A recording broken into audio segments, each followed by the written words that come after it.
Game of thrones के books में 100 से भी ज्यादा ऐसे इंटरेस्टिंग कैरेक्टर्स रहे जो हमें गेम ऑफ थ्रोन्स शो में ज्यादा देखने नहीं मिलते।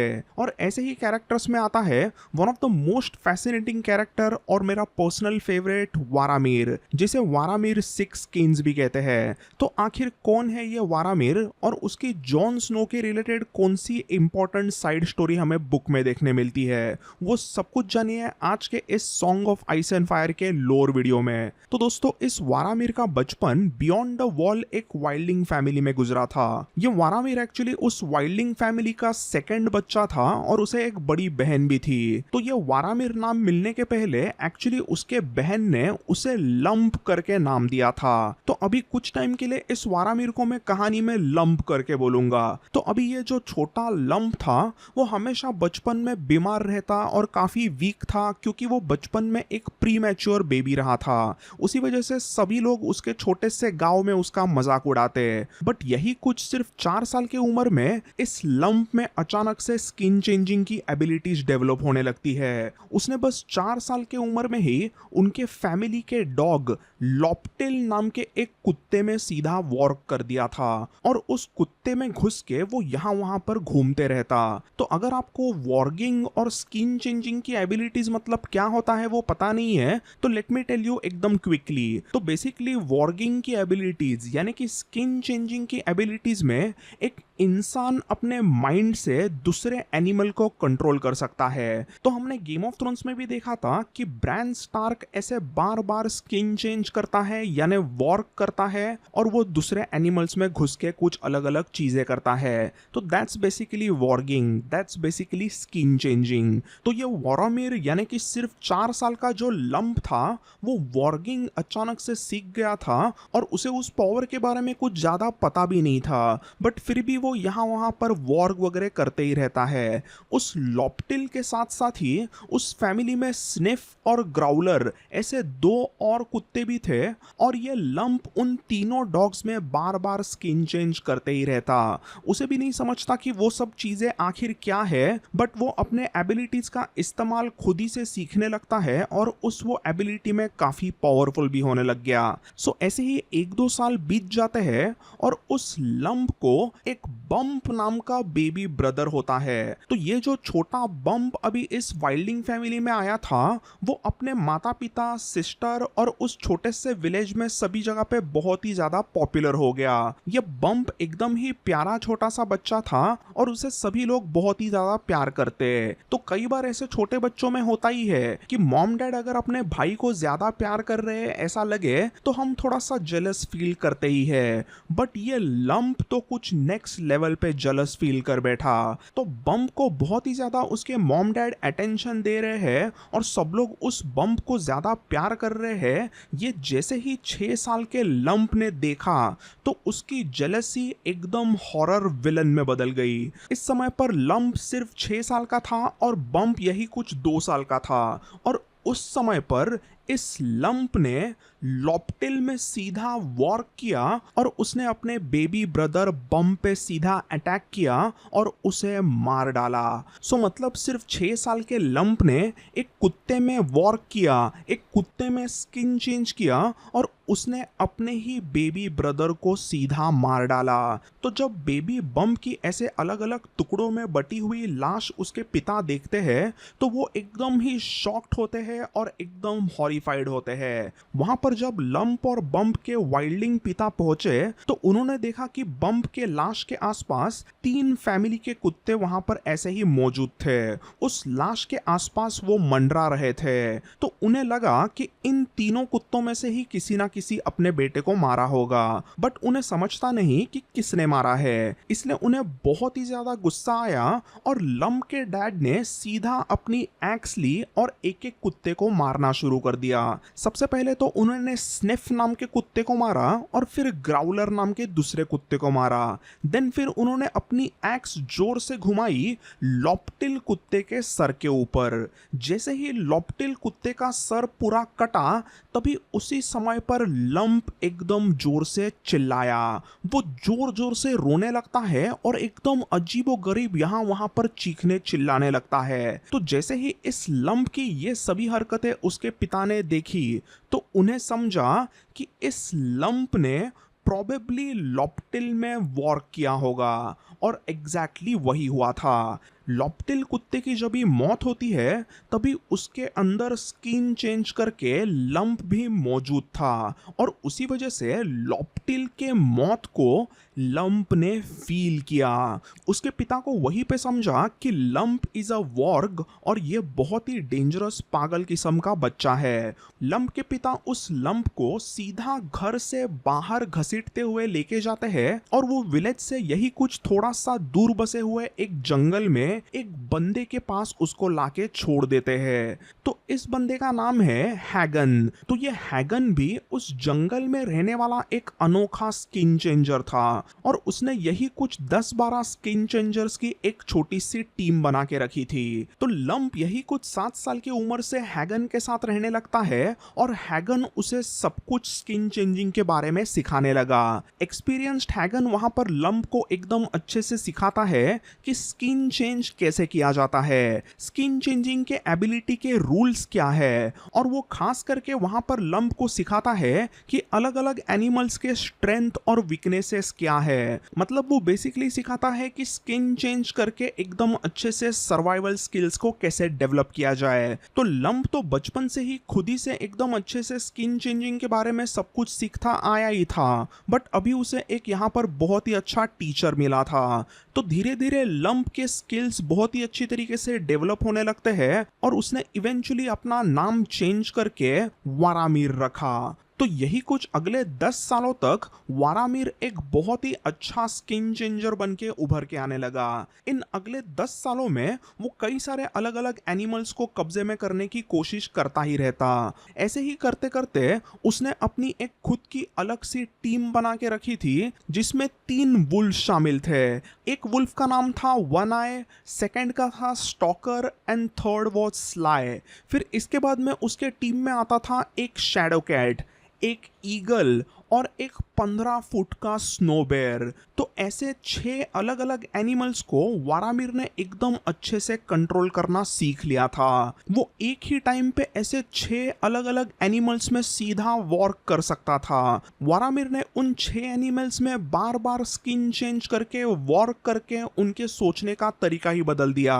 वारामिर हमेशा यहाँ वहाँ पर उस बड़े से 15 फुट के स्नो बेयर पे बैठ के यहाँ वहाँ पे जाने लग गया था, और उसके साथ साथ और 5 एनिमल्स भी रहते, और ऐसे टोटल 6 एनिमल को एक साथ वारामिर अच्छे से कंट्रोल कर सकता, इसीलिए सभी लोग उसे वारामिर 6 स्किन्स कहने लगते हैं। तो इस तरीके से वारामिर एकदम काफी पावरफुल स्किन चेंजर बनता है, और इसी में उसके गुरु हैगन भी मारे जाते हैं। उनके मरने के बाद में वारामिर एक्चुअली एक छोटे से विलेज का लॉर्ड बनता है, और वहां पर सभी लोग उसे लिटरली भगवान मानने लगते हैं, क्योंकि वारामिर के पास में ऐसी एकदम ही पावरफुल शक्तियां थी। कई बार वारामिर अपने शक्तियों का एकदम ही गलत फायदा उठाने लगा, और अपने विलेज में कई सारे औरतों के साथ में वो जबरदस्ती करता। अगर किसी औरत को उसके साथ में संबंध नहीं बनाता होता तो वारामिर सीधा अपने शैडो कैट में घुस जाता और उस औरत को वो डराता। बेसिकली अपने एनिमल्स का खौफ दिखाकर वारामिर उन औरतों के साथ में जबरदस्ती करने लग गया था। इस तरीके से वारामिर अभी बहुत ही ज्यादा पावरफुल होने लगा।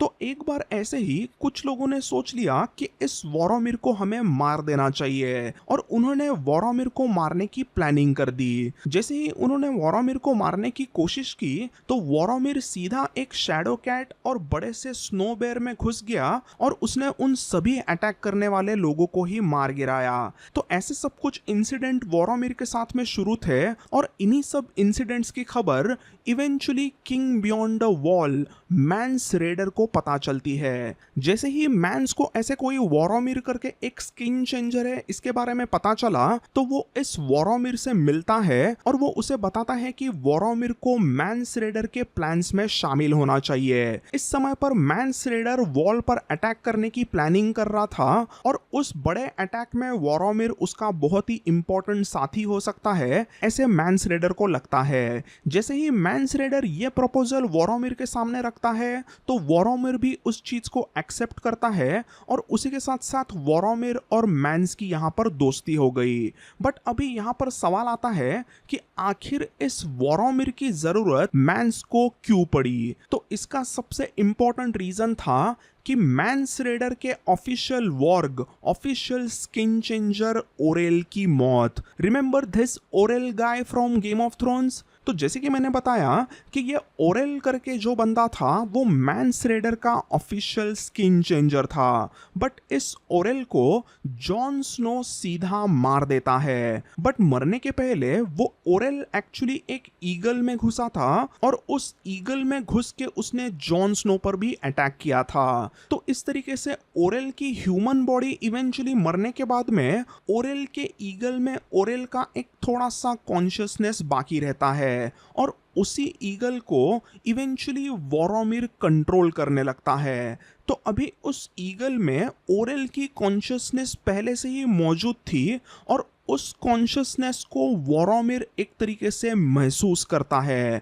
उस ईगल में जो ओरेल की कॉन्शियसनेस थी वो हमेशा जॉन स्नो को हेट करती और फिर उस ईगल में वोरोमिर के वॉर करने के बाद में इवन वोरोमिर को उस हेट्रेड का एहसास होता है और वोरोमिर भी जॉन स्नो को हेट करने लगा। आगे इवेंचुअली वोरोमिर और जॉन स्नो की एक छोटी इंपॉर्टेंट मुलाकात होती है जिसमें जॉन स्नो को तो वोरोमिर कौन है पता नहीं था, बट वोरोमिर को उस कॉन्शियसनेस के वजह से जॉन स्नो कौन है वो पता था और वो पहले से ही जॉन स्नो से नफरत करता रहता। You're wearing a black cloak again. Did you see her again at Castle Black? Yes. And she's dead. पहले से ही जॉन स्नो से नफरत करने के वजह से वो एकदम गुस्से में जॉन स्नो से बात करता।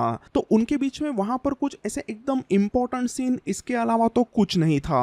बट आगे चल के जब बैटल बीनीथ द वॉल होती है उस बैटल में वोरोमिर अपने 6 के 6 एनिमल्स को कंट्रोल करके मैंस रेडर और वाइल्डिंग को सपोर्ट करता है। ये बैटल मतलब वही बैटल है जिसमें स्टैनिस बराथियन नॉर्थ में अपनी आर्मी लेके आ गया था। तो यहाँ पर जब स्टैनिस अपनी आर्मी लेके आता है तब उसके साथ में मेलिसांड्रे भी थी और मेलिसांड्रे ने भी यहाँ पर एक हरकत कर डाली। तो इस बैटल में वोरोमिर ने एक ईगल को कंट्रोल किया था और वो ऊपर से सब जगह पर यहाँ वहां पर अच्छे से देख रहा था कि कहां पर कौन सी आर्मी मौजूद है और वो सभी इंफॉर्मेशन वो एकदम अच्छी तरीके से नीचे मैंस रेडर को दे रहा था। तो इस ईगल में कुछ अलग सी जादुई शक्तियां है ये अपने दूसरे मैजिकल सुपरस्टार मेलिसांड्रे को पता चलता है और मेलिसांड्रे नीचे कुछ लॉर्ड ऑफ लाइट के मंत्र वगैरह बोल के सीधा उस ईगल को जला देती है। जैसे ही वो ईगल ऊपर आसमान में जलाया जाता है तो उस डेंजरस अटैक का जो फीलिंग था वो नीचे वारामिर को महसूस हुआ। एकदम ऐसे जलने का फीलिंग आने के वजह से वारामिर एकदम ही बौखला गया और वो लिटरली एकदम ही आपे से बाहर चला गया। ऐसा कह सकते हैं कि वारामिर वहां पर एकदम पागल हो गया था और उसके जो 6 एनिमल्स थे उनके ऊपर से भी उसका कंट्रोल चला गया और उसी वजह से उसके जो भी 6 एनिमल्स थे वो यहाँ वहां पर अटैक करते हैं और उस जगह से वो भाग गए। अभी हम जानते हैं कि वो वॉर स्टैनिस बराथियन जीत जाता है और मैंस रेडर की वाइल्डिंग आर्मी उस वॉर को हार गई। बट वहां पर वारामिर पकड़ा नहीं गया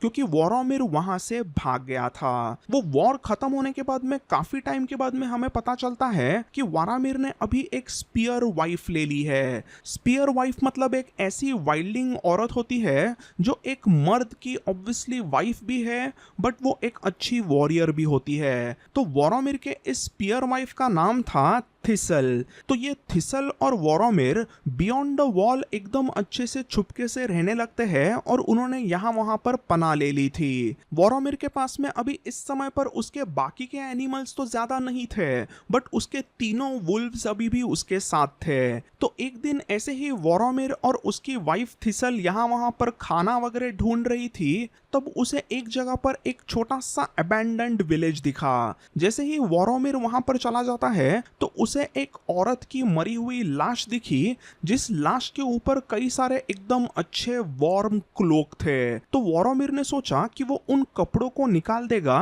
ताकि वो उसके लिए एक अच्छा सा वुलन कोट बन सके। जैसे ही वोरोमिर उस मरे हुए औरत के कपड़े उतारने लगता है, तभी वहां पर अचानक से एक कोई तो बंदा आया और उसने वोरोमिर के पीठ में जोर से खंजर घुसा दिया। तो ये जो भी बंदा था वो उस मरे हुए औरत का बेटा था और वो वहां पर ही नजदीक ही छोटे से घर में रह रहा था। उसने जैसे ही देखा कि वो वोरोमिर उसके माँ के कपड़े निकालने की कोशिश कर रहा है, तो उसने वोरोमिर पे सीधा अटैक किया। वोरोमिर के जोर से चिल्लाने के बाद में उसकी स्पीयर वाइफ थिसल वहां पे आती है और वो उस बंदे को भगा देती है। But damage was done. Varamyr के पीठ में से काफी खून बहता है और वो बहुत ही ज्यादा तड़पने लगा। थिसल वोरोमिर की 2 दिनों तक एकदम अच्छे से मलम पट्टी करती है और उसे जिंदा रखने की बेहद कोशिश करती है। बट वोरोमिर को मन ही मन पता चलने लगता है कि उसकी सांसें अभी कम होने लगी है और वो कुछ ही टाइम में मरेगा। तो इस समय पर वोरोमिर स्किन चेंजिंग करके किसी दूसरे एनिमल में जिंदा रहने का प्लान करता है। वो वहां पर सोचता है कि अभी मेरी ह्यूमन बॉडी तो मरने ही वाली है, तो क्यों ना किसी एनिमल में जिंदा रहा जाए। अब ये सब तो ठीक है, बट वोरोमिर एक्चुअली यहाँ पर एक स्किन चेंजिंग का बहुत ही इंपॉर्टेंट रूल तोड़ने का फैसला करता है। वो अभी मर रहा था और एकदम वीक हालत में था, बट फिर भी वो सीधा एक ह्यूमन के अंदर यानी कि थिसल के अंदर स्किन चेंज करने का प्लान करता है, क्योंकि वोरोमिर सोचता है कि अगर वॉर्क करके स्किन चेंज करके अगर किसी एनिमल में रहना ही है तो मैं किसी वुल्फ में क्यों जिंदा रहूं, जबकि यहाँ पर थिसल जैसी ह्यूमन है ही। तो इसलिए सीधा ये कमीना वोरोमिर उस थिसल नाम के औरत में घुसने की कोशिश करने लग गया। उसने थिसल में स्किन चेंज करने की कोशिश शुरू कर दी और उसके वजह से थिसल वही के वही पागल होने लगती है। उसे भी समझता है कि वोरोमिर उसके दिमाग में घुसने की कोशिश कर रहा है और उसे कंट्रोल करने की कोशिश करने लगा है। वोरोमिर जैसे ही वो प्रोसेस शुरू करता है तो उस थिसल की माइंड एकदम टोटली पागल होने लगती है। वो चिल्लाने लगती है, वो तड़पने लगती है। इवेंचुअली उस प्रोसेस में थिसल पागल होके लिटरली अपनी आंखें फोड़ती है, वो अपने बाल खींच के निकालते हैं, शी बाइट्स हर ओन टंग और ऐसी सब चीजें करके वो तड़प तड़प के खुद ही मर जाती है। बट वो वोरोमिर को उसके बॉडी में घुसने नहीं देती, वोरोमिर को उसके बॉडी को वो कंट्रोल करने नहीं देती। इवेंचुअली वोरोमिर भी आखिरी सांसें लेने के हालत में आ गया था, बट उस समय पर वो फाइनली डिसाइड करता है कि वो अपने वुल्फ वन आई में घुसेगा और उसमें वॉर्क करके एक एज अ वुल्फ अपनी जिंदगी काटेगा। तो वोरोमिर की ह्यूमनली बॉडी मर जाती है और वो वोरोमिर वन आई नाम के एक वुल्फ में घुस गया। वोरोमिर की कॉन्शियसनेस अभी उस वन आई नाम के वुल्फ में आ गई थी। तो ये वन आई वुल्फ ऐसे ही एक एनिमल को खा रहा था, तो उसे एकदम दूर दिखाई देता है कि कई सारे वाइट्स और वाइट वॉकर्स की एक बड़ी आर्मी उसके तरफ आ रही है और उसके सामने उसके जस्ट बगल में जो एक थिसल की लाश पड़ी थी वो भी अचानक उठ जाती है, क्योंकि थिसल अभी वाइट बन चुकी थी। जैसे ही वन आई वो देखता है तो वो वहां से भाग जाता है एंड यहाँ पर वोरोमिर की कहानी खत्म होती है। तो दोस्तों, this was the story of Varamyr six skins. I hope आपको ये कहानी पसंद आई। मैंने आपको बताया ही था कि मैं थोड़ा सा अभी हट के कंटेंट आपके लिए लेके आऊँगा। So this is the type of content जो मुझे लाना है। फायर एंड ब्लड की चैप्टर सीरीज छोड़ के भी गेम ऑफ थ्रोन्स के दुनिया में हज़ारों स्टोरीज़ है जो बताने जैसी है, तो वो मैं आपको बताऊँगा। और बाकी भी अलग अलग पॉप कल्चर के दुनिया की डिफरेंट स्टोरीज़ ऐसे ही मैं आपके सामने लाता रहूँगा। So thanks for watching this one. I will see you all in the next one. Bye and take care.